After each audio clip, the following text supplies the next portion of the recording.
Tim Ozman, hello. Sorry, I gotta unmute you. There we go. How are you, Tim Ozman? Very good. We're getting up here on Valentine's Day. I'm looking forward to a Hoax anniversary this week. All right. What's on Valentine's Day? I forget. Parkland. I want to revisit Parkland this year. All right, let's do it. Yeah, I think it makes sense. I think we need to review the major psyops of our time on their anniversaries because the media is going to bring them up anyway. They love to recycle. All right. Okay. This is let me just introduce the show properly. I just started Oh, okay. You already quickly. started. Okay, go ahead. Let me just start properly. Tuesday, February the 10th, 2026. It's the Fakeologist Show. It's a joint session between Fakeologist and IPS Monster. And if I sound kind of strange, it's because I'm fooling around with my mic and my boom, and I don't like the way it's blocking my view. So I have to figure this out better, but I started a little late.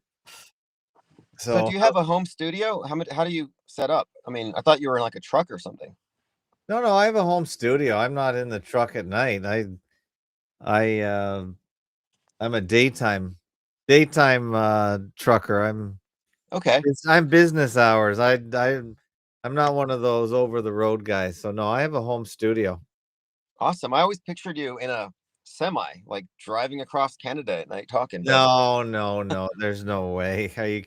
I can barely keep everything in between the lines when I'm not talking. No, this is too distracting. Now I got a whole studio here, and yeah, it's wired connection. That's why I usually have no issues with the internet. We're totally wired up. So yeah.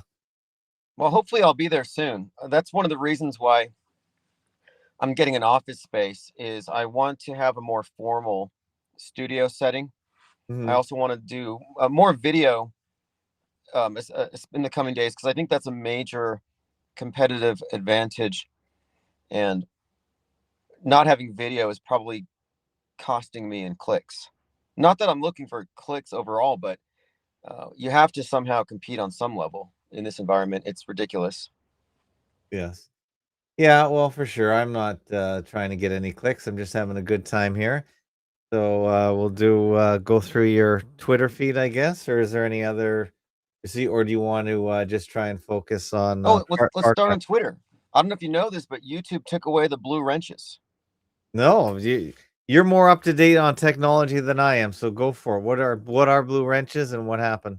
Well, the blue wrench is the symbol. It's like the logo of the IPS. The blue wrench is an emblem that represents the think tank because in the early days of YouTube, we used to have many more people in the chats, 300 or 400. And the only way to have coherent conversation was to eliminate the trolls. And I was overwhelmed. So I handed out wrenches to anybody that I vetted. So eventually, the IPS wrench squad was able to help us maintain a very peaceful and productive conversation when we were live. So we've always had the wrench. And whenever you give somebody moderator status on YouTube, it has a blue wrench next to their name. Okay, I got you. So that's gone. They replaced it with the blue shield. And I think they did it just to tick me off. So we decided that we're going to go ahead and just take that too. So the blue. Okay, so they just changed the symbol, but all the functionality is the same. Yeah. Yeah. So Oh, we it's got a the blue blue. shield to basically block the mind viruses they send your way. But yeah, we have a blue shield now in our penguins. As you can see on the screen, that's the new iteration. Okay, I got it. Now it's kind of funny you bring up mind virus because I'm going to recommend a podcast today that is not mine. It's Germ Warfare. I interviewed this guy once, and he really does. He gets a lot of good guests that I've never heard of. And today I listened to a show called The Cult of the Chosen Ones, and it's very good. It was an interview with a guy named Makia Freeman, who I've never heard of before, and I guess I'll have to look into as well. So check that out. They were talking about mind viruses in this podcast. So what you just said is quite interesting. It's not a new concept. Many people talk about it. Well, the person who really coined the phrase, I think it might have been Richard Dawkins' selfish gene, but it was Okay. elaborated upon by Richard Brody, the guy who designed Microsoft Word, which is Okay. so you think about it, what is a mind virus? It's a word.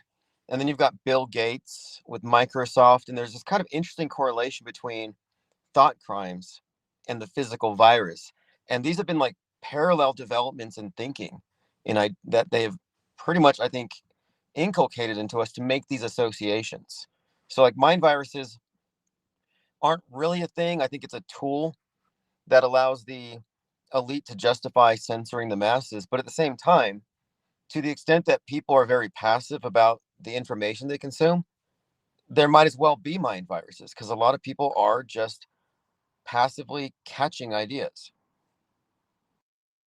Yeah, we don't have our own thoughts. They're given to us. I've always said that, and many people have said that as well. So check out this very good podcast by Germ Warfare, The Cult of the Chosen Ones, and the links are at fakeologist.blog. What is the chosen ones? I think I know Well, what it is, but what yeah, is it? it's this religion they call. It's not really Judaism, but of course, it's the people that believe in the Kabbalah, the Torah, and the Talmud, whether or not they are Israelites or Jews or whatever they want to be called. So he I does, see. yeah. So there's a whole group of people that are told that they are the chosen ones, and I guess sometimes the Muslims say the same thing. And then there's some evangelical Christians maybe that say that their way is the only way. So I think every religion has its version of it. I yeah, mean, I agree. I think that's ubiquitous. That's what they sell you. You know, it's status. Yeah, and, if you're the chosen one, you can do whatever you want with the rest of the people. I think that's the whole point. Okay, yeah. Any kind of supremacist doctrine definitely has that in-group preference and eventually Yeah. justification for those seen as lesser. Very toxic developments, and it's really an aspect of the hive mind. And there's a pretty good book about this.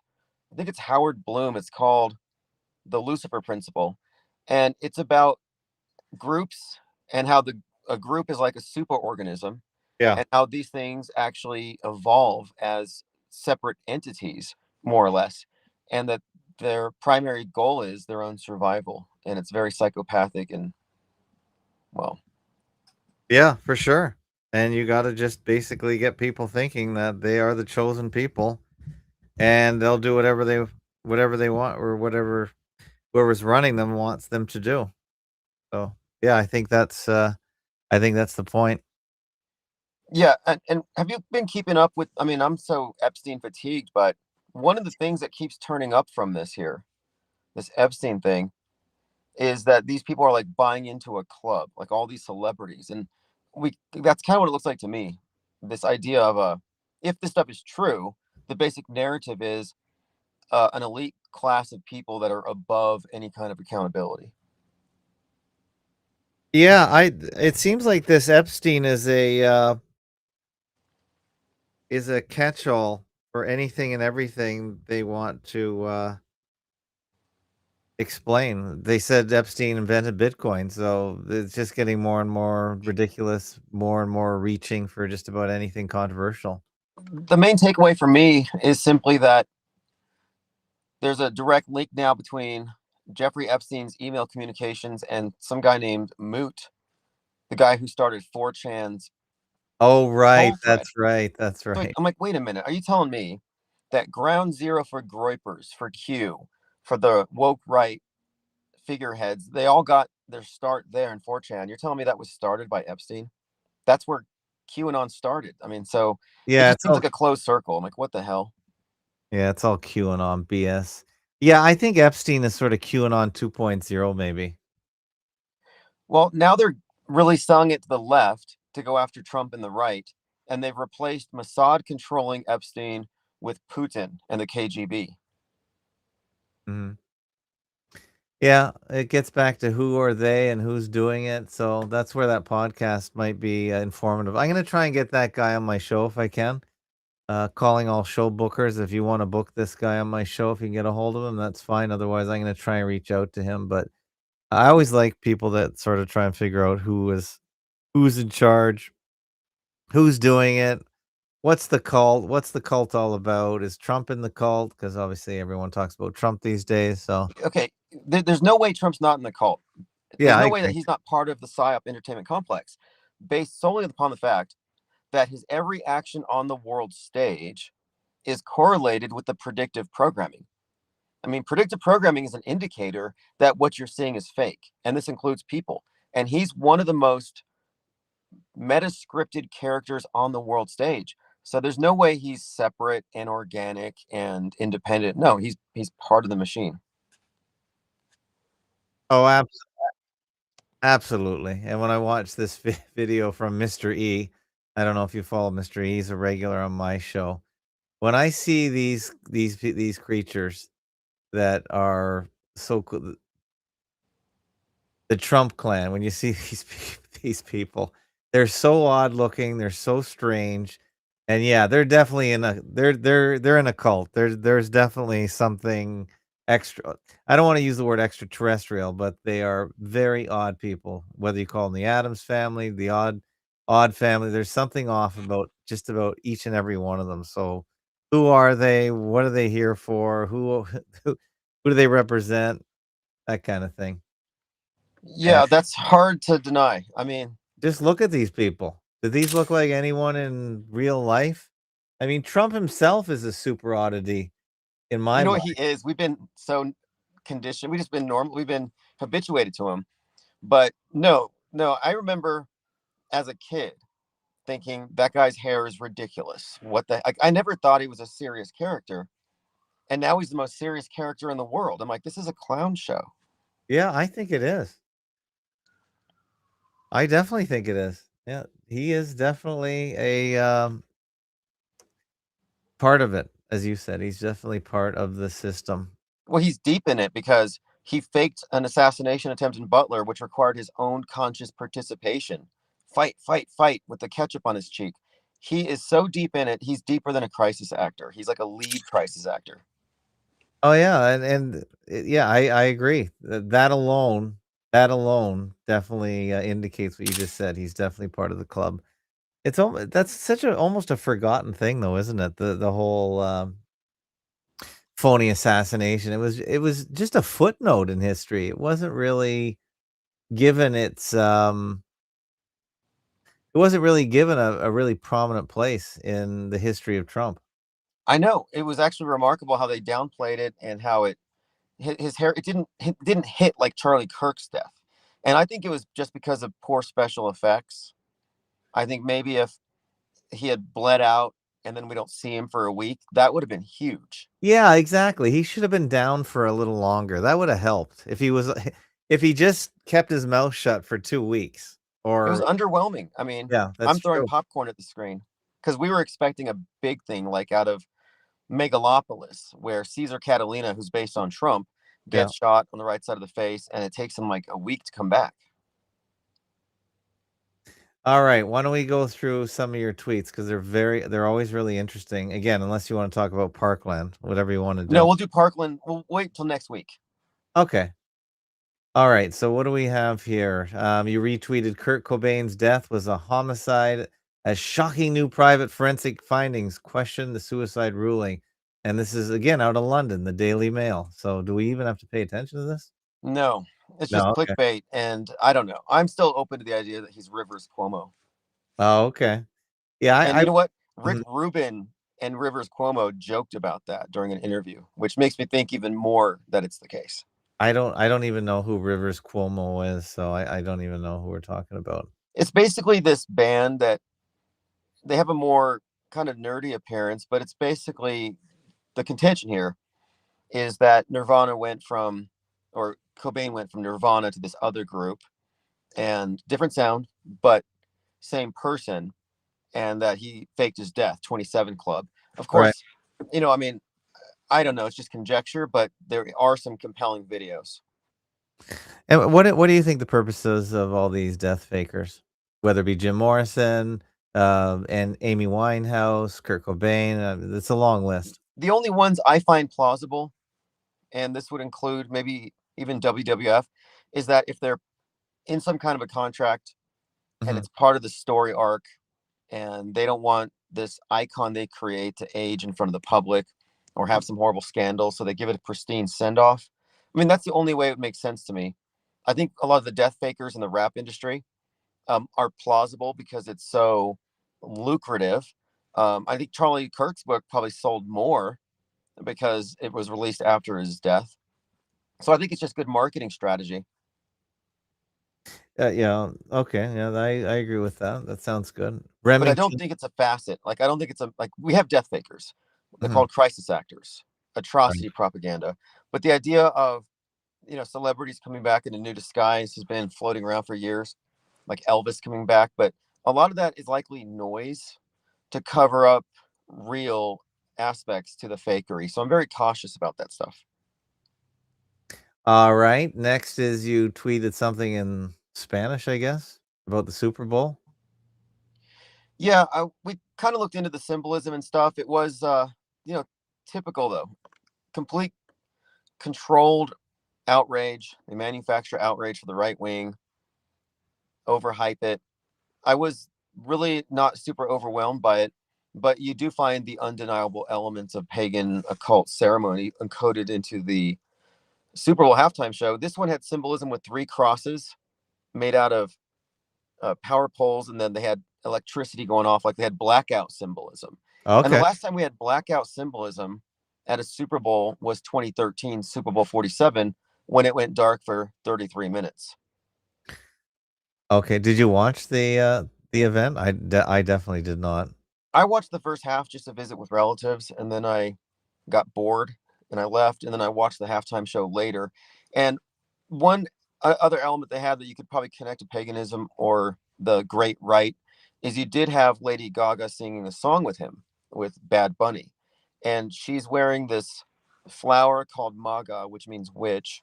She's got red shoes on, and the significance here is that she was just in the Grammys performing the song called Abracadabra in a red dress, wearing this like lampshade. I think it's made to look like an eyeball.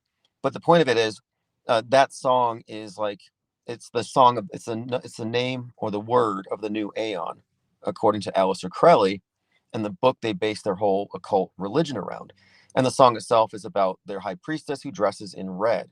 So she's been portraying this Scarlet Woman, Red Witch, Thelemic Babylon goddess for a long time. So for her to be there singing a duet with a guy dressed in white, well, where have we seen that before? Alicia Keys in red, and then you have Usher in white with the phoenix on his shirt.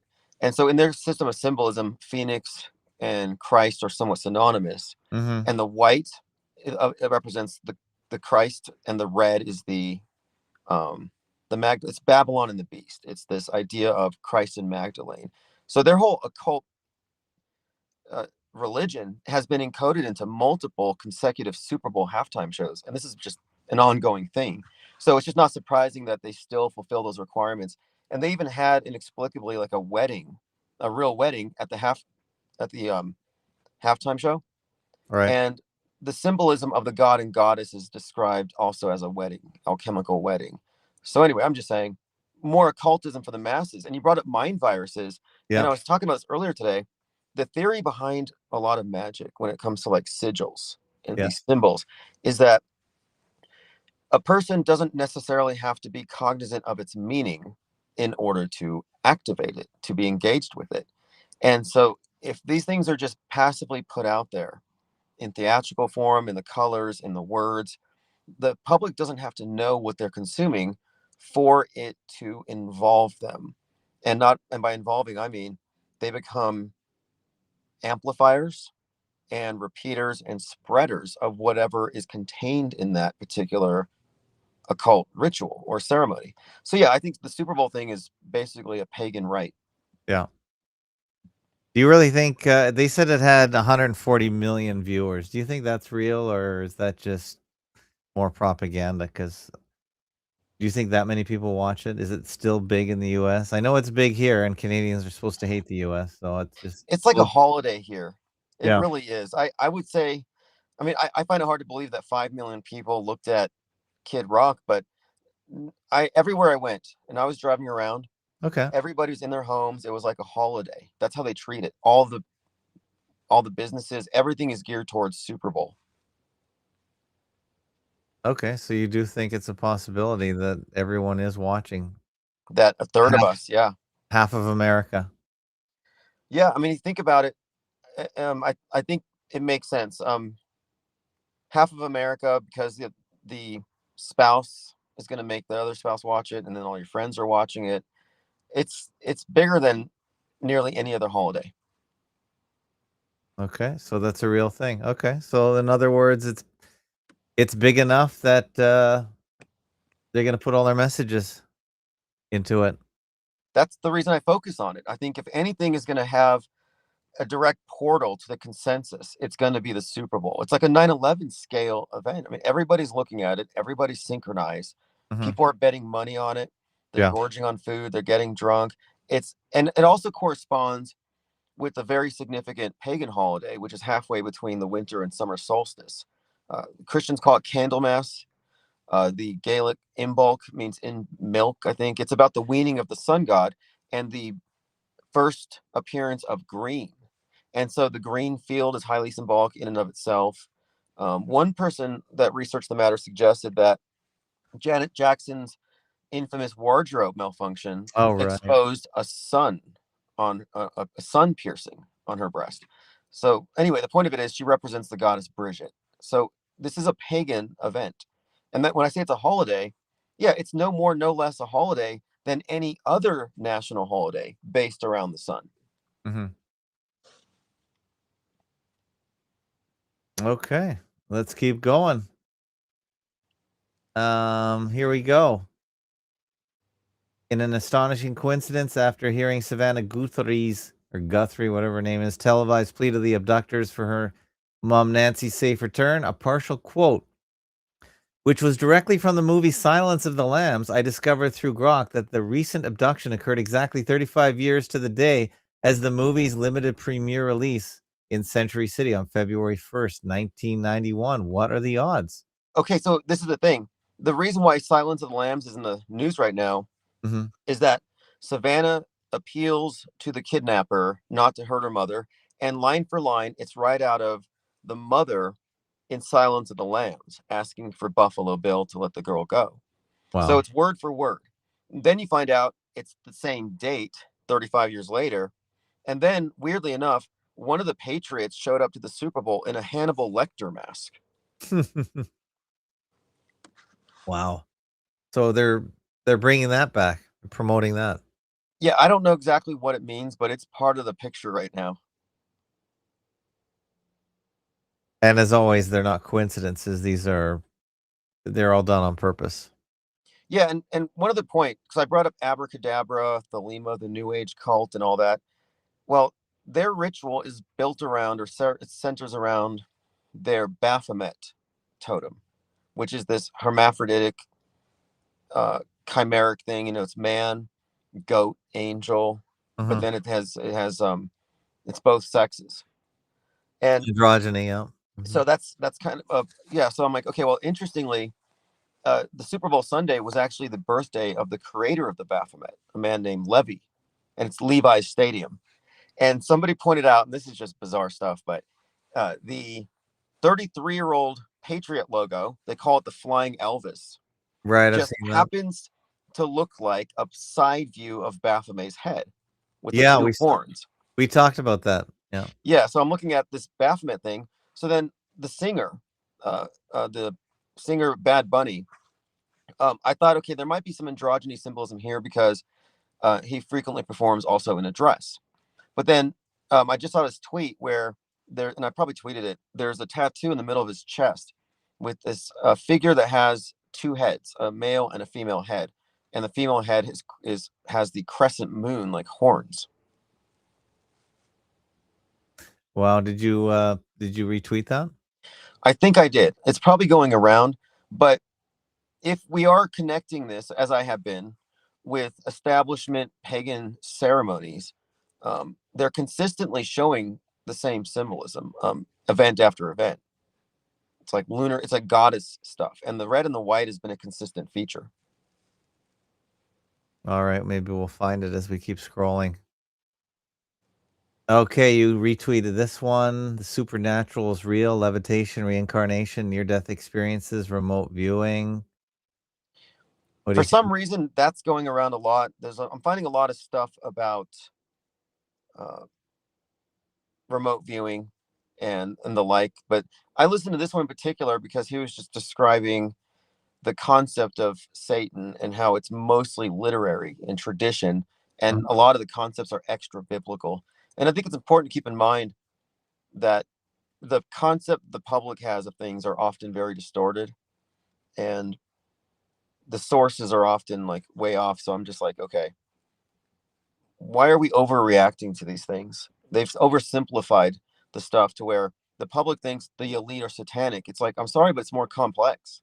Mm-hmm. You could say that they're pagan. You could say that they have a more pantheistic or animistic view, but it's oversimplistic to call them Satanists because, in fact, they're worshiping a different version of Mm-hmm. Christ, a different concept of it.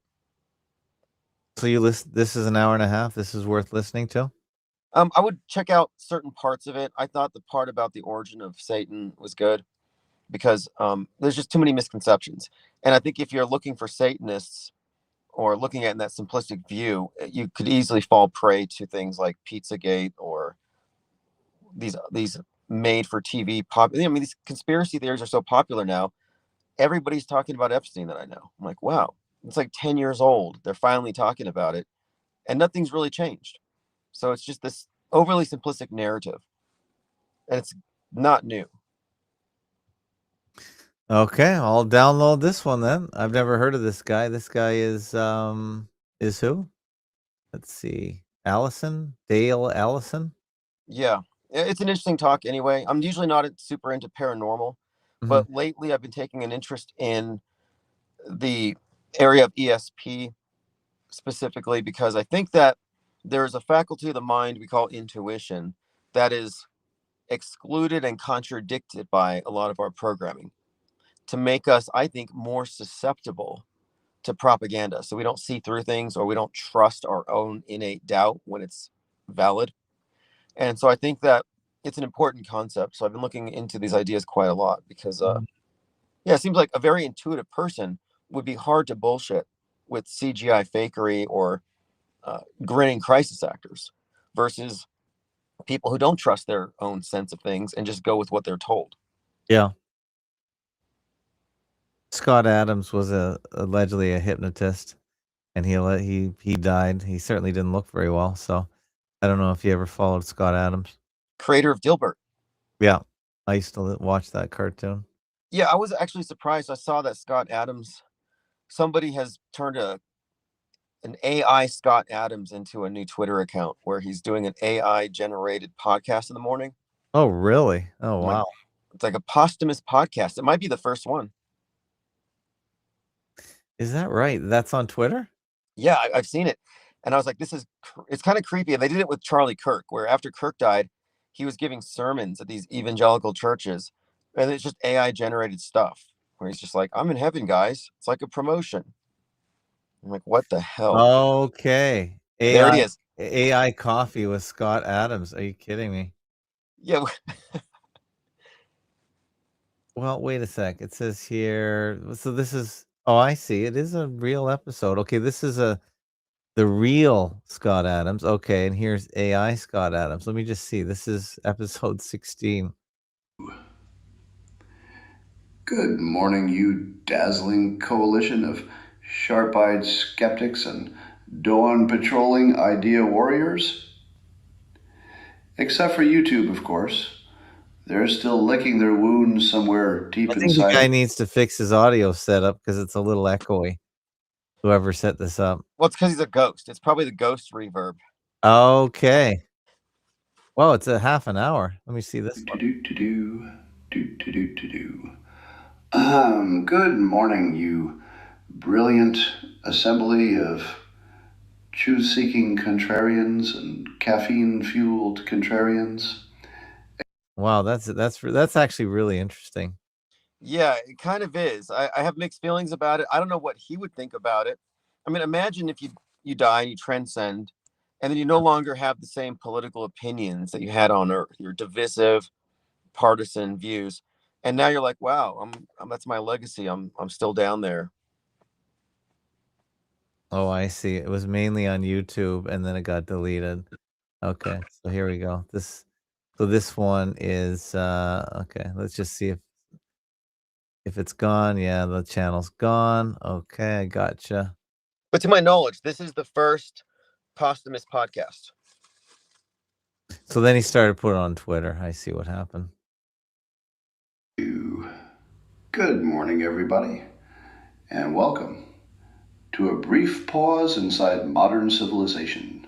Yeah, I tried to watch his podcast back in the day. It was just a little too boring for me, but that's pretty good. I'm gonna put a link to that one. That's pretty cool. That is cool. Will there Yeah. be? Yeah. Well, one thing about it is it shows you how easy it is if you put a sufficient body of content up to Yeah. create a likeness of you that could easily fool a large number of people. Yeah, that's really good. Okay, what is next? Jeannie Robinson, what's this tweet? The leaked iMessage screenshot shared in Jeannie Robinson's post appear to be authentic based on available evidence. They date back to 2014 when Erica Kirk was about 25. And then what is this all? Do you know what this is about? Yeah. Erica Kirk's looking worse by the day. And Okay. now the story is when she was 25, she was grooming teenagers, which is like same thing has been said about the right wing around Ollie Alexander and Nick Fuentes, where emails released were definitely not appropriate and they've just been validated. Now, true or not, it's scandal mongering, but Erica Kirk is an actress, a soap opera on the world stage, and yet they've created such an engaging character. People are reacting to it. It's bouncing back and forth, and it makes me think that this is an alternate reality game. And ARGs, like Pizzagate, even are simply these games, more or less, that are played out on the world stage in front of the public, and it encourages audience participation and even reacts to the audience in such a way that it's like it's a game that we're playing. But yeah, I think that she is 100% a scripted character, and people reacting to it have taken the bait. Mm-hmm. Yeah, me too, for sure. Okay, another IPS graphic here. Yeah, I make those with Grok, by the way. That's great. So what do you have to do? Just type in a couple prompts? Yeah, Todd, I need a cyborg penguin with a blue shield labeled IPS and a laser blasting blue wrench marching over an army of trolls in 8-bit. Or however, whatever style you want, or gritty cyberpunk. And it's very good. Create your own with Grok. All right. Get to work, fakeologist. Let's get a fakeologist graphic going on. Oh, speaking of, really quick here, my other channel, Infinite Plane Radio, is being repurposed. It's now called Conspiracy Vetter. Okay. Infinite Plane. What is the URL? Infinite Plane Radio. Infinite Plane Radio.com. No, it's YouTube handle is Infinite Plane Radio, but okay. It's now being repurposed into Conspiracy Vetter. And what I'm doing is releasing a series of probably 10 to 15-minute long videos where I vet various popular conspiracy theories and, what are the pros, cons, evidence for, evidence against.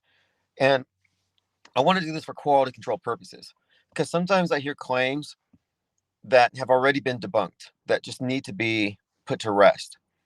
And I don't think there's enough direct attention given to all these various claims. So, for example, I saw a YouTube video where some guy said Photoshop is ancient and the Mona Lisa painting could only have been done by a laser printer, at least as good as what we have today. And that might sound interesting and entertaining, but ultimately there are so many claims like this that it's a waste of time and it's noise. And so I thought, let me dedicate a channel to dealing with these various conspiracies one by one and engaging with people who might actually be on the other side. So that's a separate channel, separate endeavor, but I think it's important for quality control purposes. And so we can maybe even elevate the discourse a little bit. Okay, I put a link to it in the show notes. And your other site, of course, is ips.monster. Yes. Or infiniteplainsociety.com. And PTL Media, Lynn is on Thursdays now.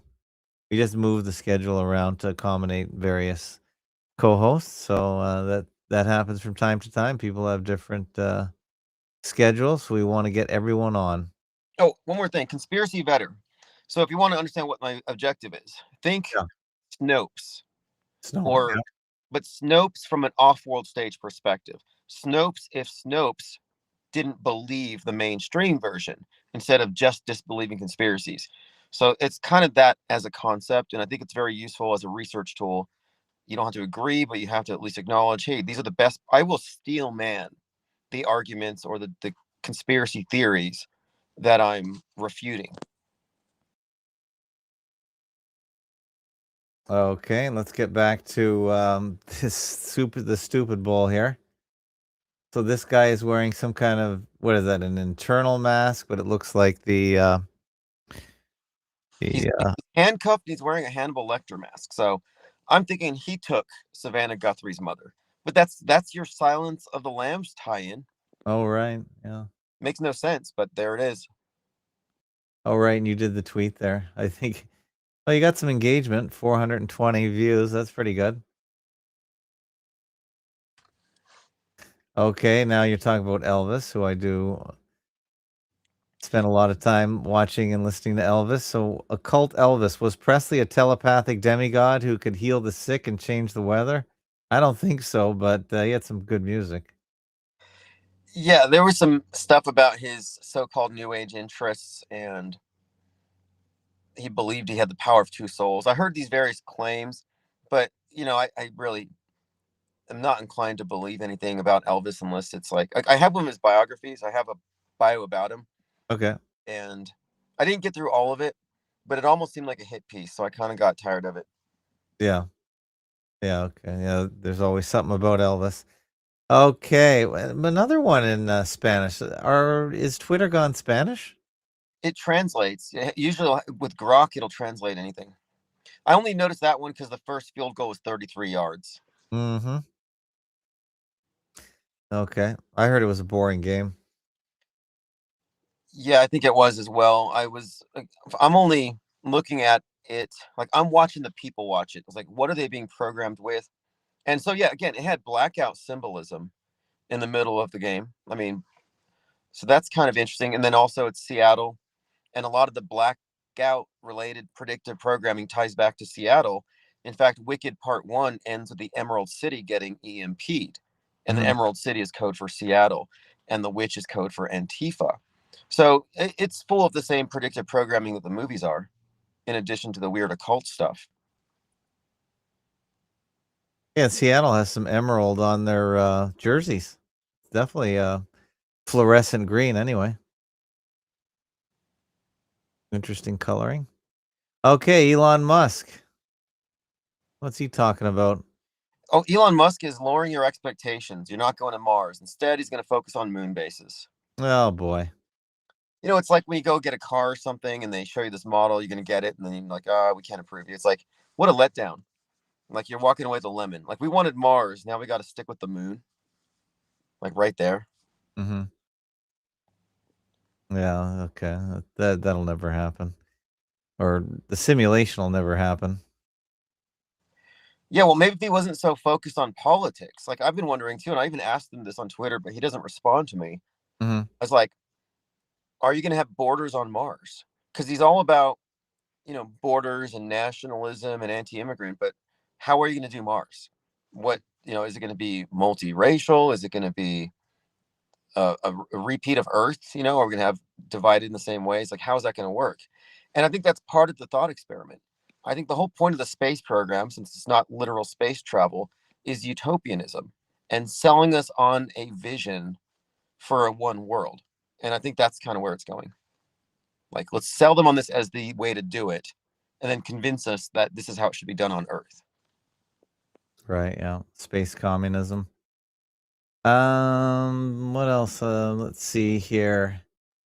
Bad Bunny performed the song El Apagnon, which translates to the blackout, which you Yes. were mentioning, yeah. And again, the Blackout Bowl was Super Bowl 47. So I took that to mean that the big predicted blackout 9/11ing of Seattle event with an EMP would probably happen during the 47th presidency.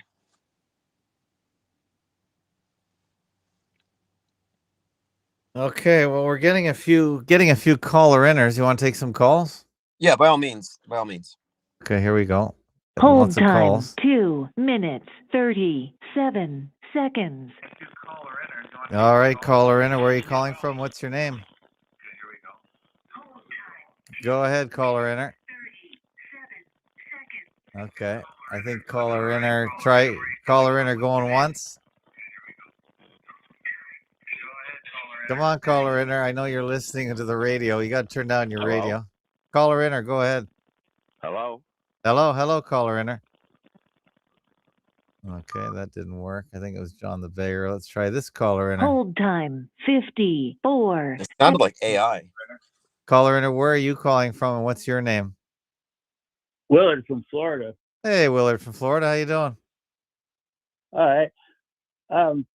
Yeah, remember I sent the link for the morning of the JFK assassination. There was a news broadcaster, and it was an example of predictive programming. And I wanted to get Tim's take on it if he hasn't already done it. Are you talking about the newscaster who just suddenly talking about all of the previous failures to protect the presidents with previous assassinations? Yeah, precisely. Yes, exactly. Yep. And you know what? Stanley Kubrick's movie Strangelove was going to be premiered that day, and of course that blocked it. And interestingly, in Dr. Strangelove, there was a line they cut out of it because of the assassination, where they said something about great day for a trip to Dallas, and then something about the president being pied in the face. Yeah, I didn't know that you were aware of it. I'm not surprised that you're aware of it. I just didn't know you. I was always interested in your take on it. And yeah, you're right. That's the one I was referring to. Yeah, and what I find intriguing too is the relationship between the Kennedys and the director John Frankenheimer from The Manchurian Candidate. Right. I mean, that guy was allowed in the White House. I'm like, okay, that's direct Hollywood connection. And the guy wrote the script for the assassination of not just him, but he drove Robert Kennedy to the Ambassador Hotel where he could get killed by his own mind-controlled assassin. Right. And he made a movie called Seconds, which was about faking your death. Frankenheimer did. Wow. I have to look at that. Yeah, it's called Seconds. And it kind of gets to my next question. There was a fellow Ab interviewed years ago called Blue Moon, and he wrote a book called JFK TV that Ab had posted. It's on Peace of Mindful. That's right. Have you read that one, Tim? Well, I read it at the time. No, I mean, I have not read it. No, I will have to though. I mean, I'll put it in my. Oh, you have to. Yeah, check it out. It's on my. Just search for Blue Moon. Let me find it. Let's see if I can find it on my own site. It's called JFK TV. Yes, it's looking back on it, it's just brilliant because he talks about how he mentioned the security failures like at Love Field, and he says those were all crisis actors put there. Hey, look, I found it. Now, yeah, Willard, did you catch the thing about how, and Vanity Fair put this out, how 2 months before the assassination, Jackie and JFK did a home video where he was killed, and the Secret Service helped, and they used ketchup for blood? Yes, and he had the children involved, and it was the same Secret Service guys that were there that day. Yeah, explain that one. Yeah, that's a big one. And what's interesting is that fellow that wrote the article, he's traveling around the country, John Dean, doing speeches. And John Dean, in his book Blind Ambition, he talks about in Watergate how things were coming to a head, and he was being made into a scapegoat. And he says in the book, he wondered what they would tell his family, and he said they'll fake my death, and I'll live in another country and give me a new identity and a business. Now, John Dean, where do you get that idea from about faking your death and getting a new identity? Where they would say, "Oh, he died," and how is that an option or a thing if it's not a reality? Right, exactly. And John, yeah, I got to look at that book. I got to watch Seconds as well. I'm writing that one down because I think that John Frankenheimer is a key to this whole thing because he's got this direct correlation with two Kennedys. And then, of course, he was also director of Black Sunday, about a terror attack on a football game. But anyway, the guy's a predictive programming director, much like Kubrick.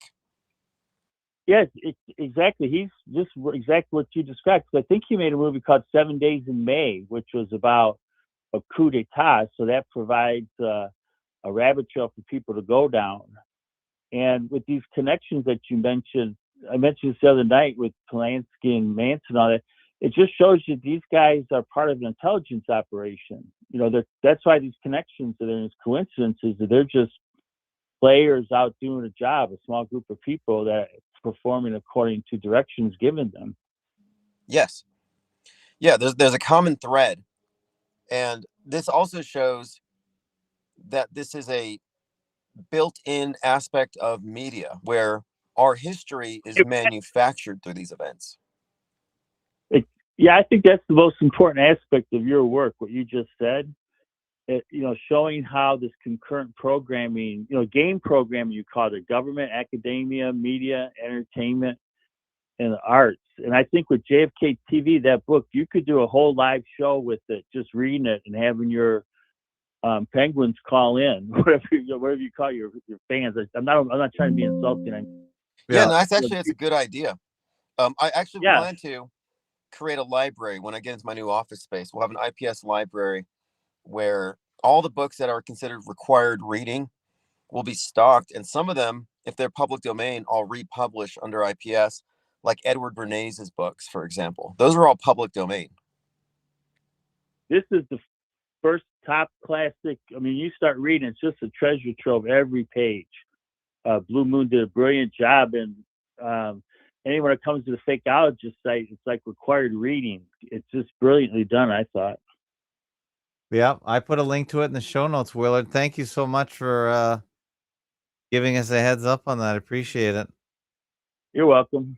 That's all I had. And Ab, if you ever, I listen all the time. If you ever want me to call in, play my theme song, and I'll come running. Okay. What is your theme song again? I'm sorry, I got so many. Take the trailer to the movie Willard from 1971 and mix it with Fortunate Son from Clearwater. Well, someone's got to mix. Someone's got to mix that. Yeah, somebody listening's got to mix it. They're obliged to. It starts out Willard, calling them. Okay, and, somebody mix that for Willard. So it's Fortunate Son by CCR. Yep, and the trailer from the movie Willard from 1971. Did you watch that back in 1971? Oh yeah, I was a kid, and Willard was a social misfit. He just didn't quite fit in. Yeah. And one of those cheesy movies from the 70s. But the trailer has the quotes that you can put in. You know how Lynn, turn it up. Yeah. That's what that did a brilliant job. And there's some quotes in there where he says, Mr. Martin, you made me hate myself. Well, now I like myself. And that's how I feel about the media. The media used to make me hate myself, but I'm a fakeologist now, so now I like myself. It's like Rumpelstiltskin. When you can call what it is, you have power over it. And the media is a bunch of fakers, and they don't get my loose or traumatize me because I know they're faking it, and I have power over them, just like you have power over Rumpelstiltskin. That's that's true. I used to believe not only in climate change, but I thought we deserved it. And I was hoping a meteor would hit the earth. Like, I bought into this anti-man misanthropy they program us with. Yeah. And these days, I'm a fan of man. I'm not really. Man's pretty good. Well, you're lucky, Willard, because Portal Complex is in the house, and he's going to fix you up. So I think he heard you with your requests. So if he can't do it, nobody can. Yeah, the opening line is like he calls Willard. There's different voices calling Willard, and then he has that line, you made me hate myself. Well, now I like myself. And then, of course, the closing line is when he tells the rats, he says, "Tear him up," to Tear get him up. Mr. Martin. Yeah. You Oh, said, okay. So I've seen a more recent version of Willard, and the guy commands like a legion of rats. Yeah. The original one is he has these rats that are his friends because he doesn't have any friends. And his dad died, and his family owns a business. And this Mr. Martin's the bad guy. Alone for a minute. You made a fool out of me in front of everybody, and now you're trying to steal my house. Oh, no. I heard you! That's why you're trying to fire me. You made me hate myself. I thought a lot about it, hating myself. Well, I like myself now. there you go. That's you, Willard, right? You killed my friend. I killed who? How did Socrates feel when you stuck him with this? How did Socrates feel? Well, who the hell is Socrates? Socrates was the best friend I ever had. And no!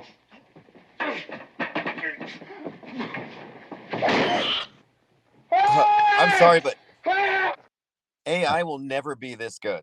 Yeah. This is really good acting. I mean, you can't replicate this. No, Willie! Tear him up. No, Willie! That's where you get to tear him up. All right, Willard, we got a couple more callers. Thank you. You're welcome. Good night. Have a good night. Okay, there goes Willard. And hold on a sec. Got another caller in here. Hold time 13 minutes, Whoa. 17 seconds. Okay, caller in. Where are you calling from? What's your name? Go ahead, caller in. Caller in. I think caller in fell asleep.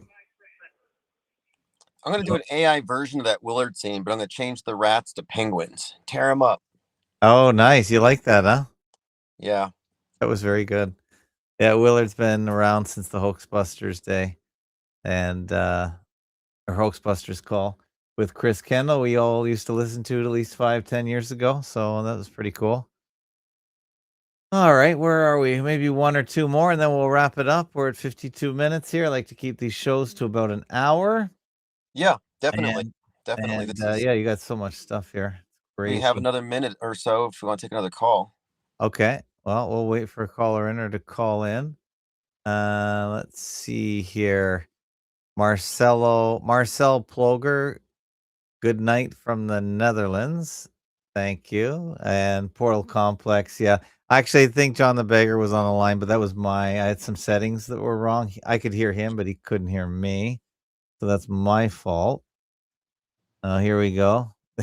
The Epstein files revealed that in 2018, Epstein purchased 33 gallons of sulfuric acid.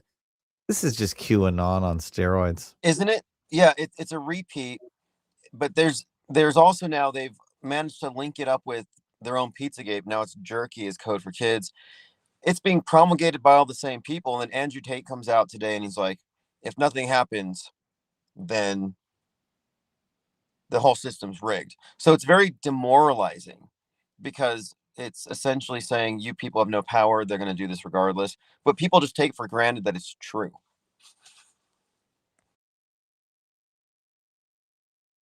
I don't always fake my death, but when I do, there will be signs. Charlie Kirk. Okay.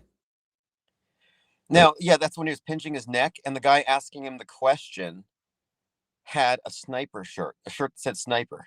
Like, that's weird, right? Oh, really? Kidding me. These guys. Hold time 6 seconds. Hey, caller in there. Hey, how you doing? John the Beggar here from the South Shore of the St. Lawrence Seaway. Hey, John. Say hi to Tim. Hey, Tim, how you doing?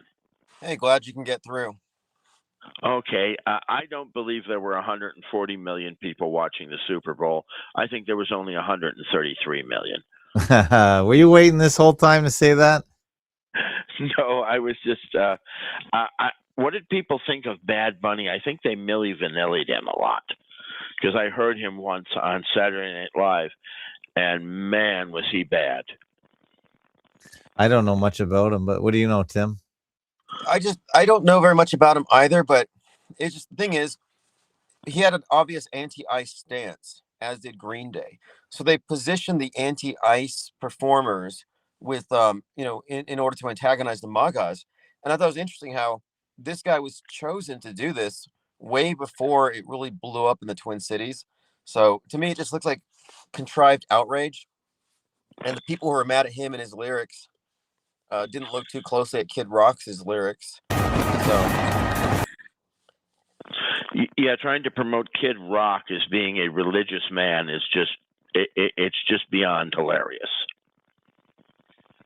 well, yeah, and Kid Rock has also been part of the right-wing political warfare for some time. Like he was the one. I think he made a huge donation to Daniel Penny for strangling the mentally ill homeless guy in the subway.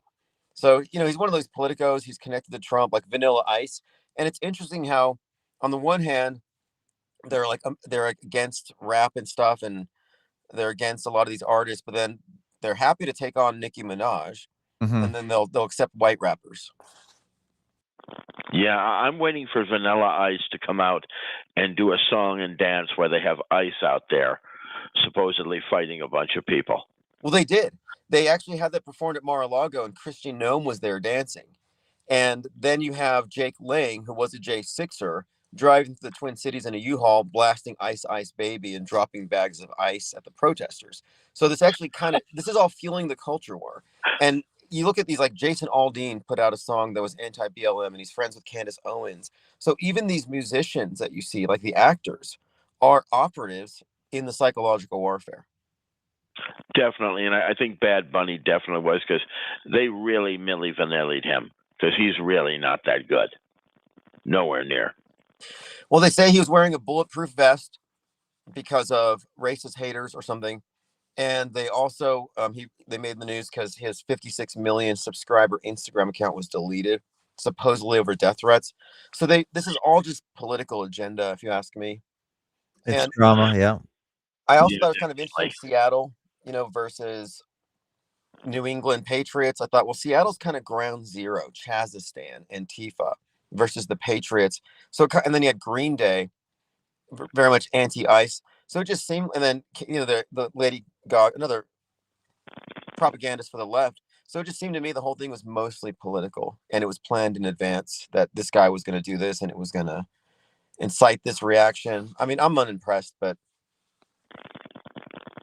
All right, John the Beggar. Thanks for calling. I'm gonna take one more call.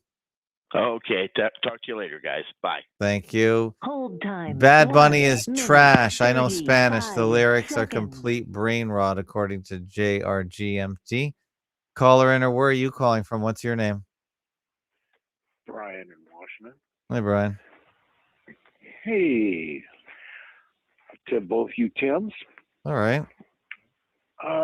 Let's just say that John LeBon, January 24th, 2026, episode 76, he's talking with a gentleman from Missoula, Montana, a cogent critique.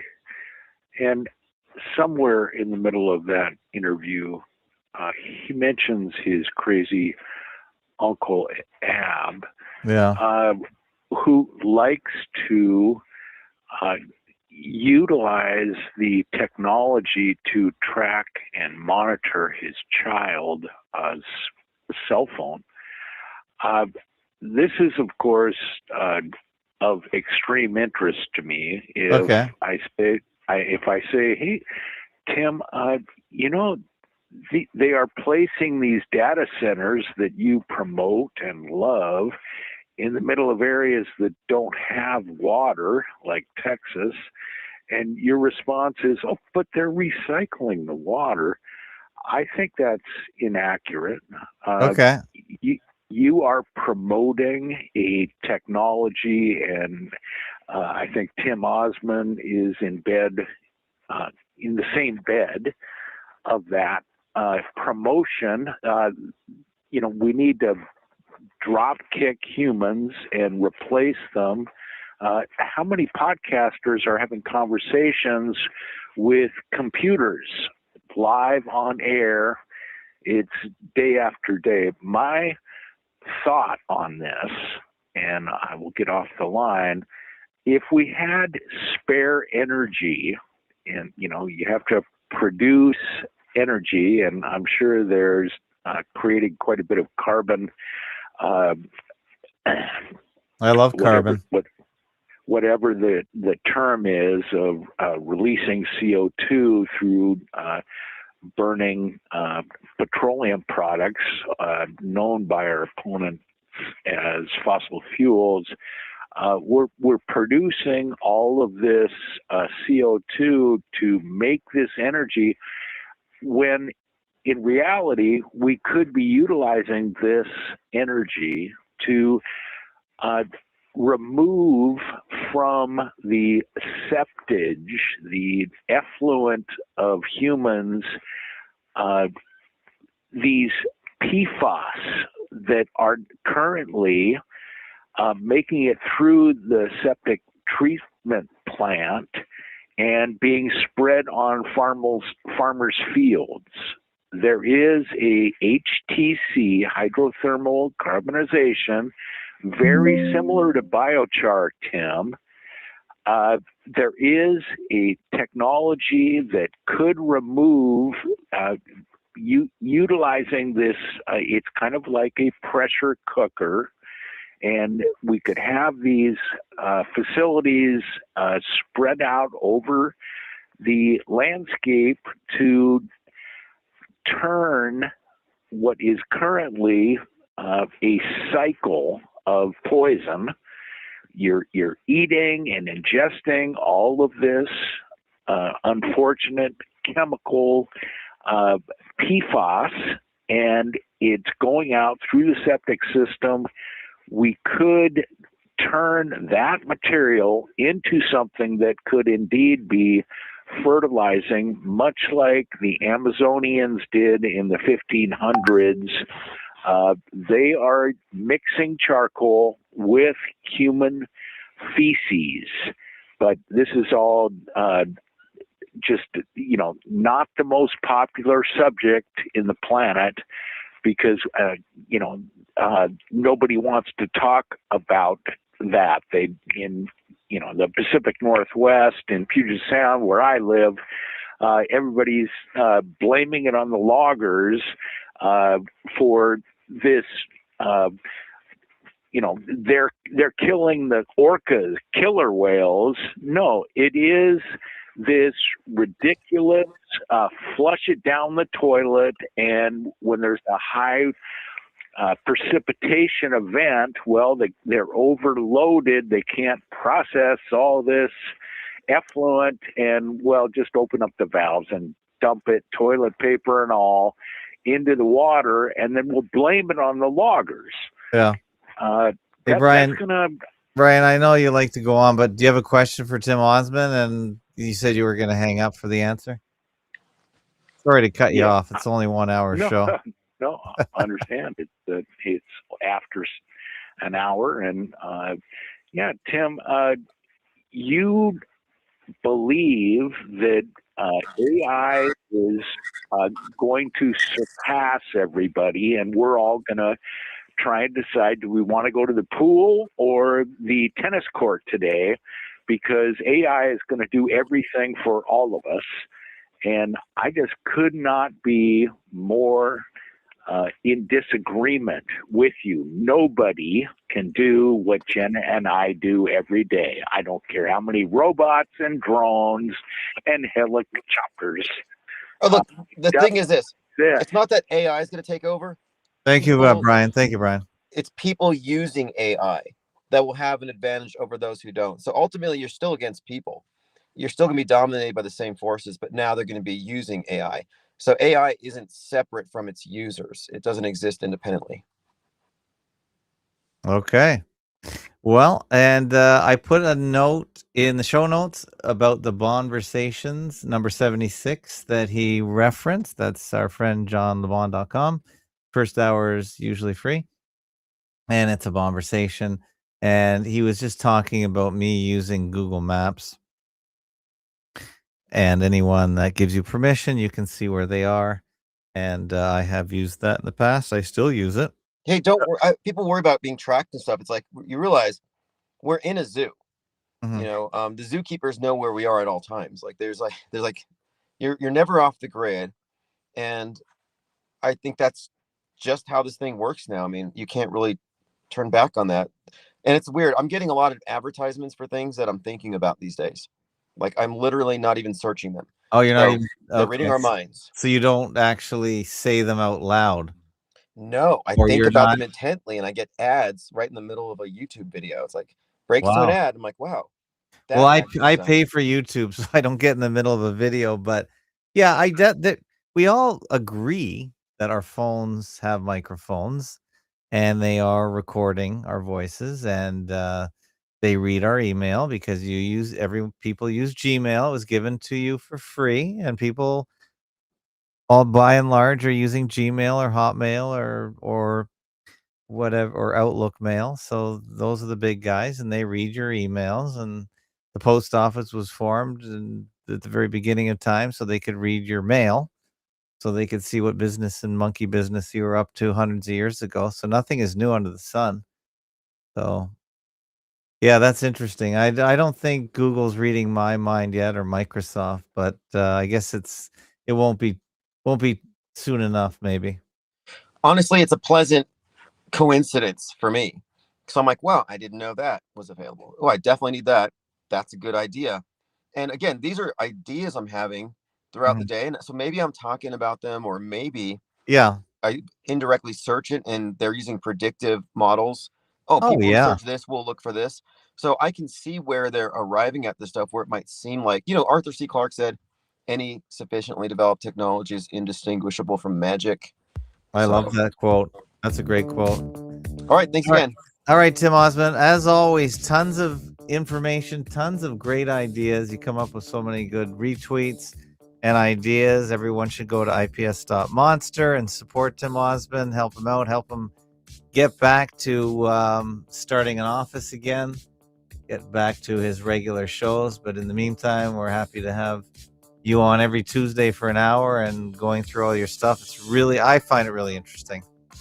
And I think others do too. And thanks for bringing your audience, huge audience as usual, from the Infinite Plane Society on YouTube, on X. So big crowd tonight. And someone even scanned this QR code if they wanted to donate to me, fakeologist.com/donate, or at ips.monster. You can go support Tim Osman over there.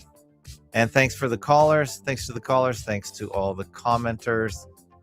And thanks again to Tim Osman.